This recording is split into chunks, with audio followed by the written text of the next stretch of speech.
1948 সালে প্রথম কানপুরকে কাউনপুর ছিল আগে, কিন্তু কানপুর নামে পরিচিত করেছে। সেকেন্ড যেটা 1974 সালে বোরাদা নামে একটা শহর ছিল, যেটাকে ভোদাদারা নামে পরিচিত করেছে। 95 সালে বোম্বাই থেকে মুম্বাই করেছে। আগে ইতিহাসের ভাষায় আমরা সবাই দেখেছি যে ইতিহাসই বোম্বাই ছিল, কিন্তু এখন আছে মুম্বাই। এবং 1996 সালে কোচিন নামে একটা শহর ছিল, যেটা এখন কোচি নামে পরিচিত হয়েছে।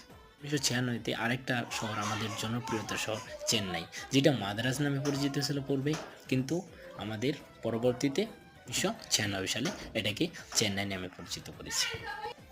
এবং 2001 সালে আমাদের জনপ্রিয়তা কলকাতা থেকে কলকাতা পরিচিত হয়েছে। আপনারা কারা কারা কলকাতা থেকে অবশ্যই বলে দেবেন।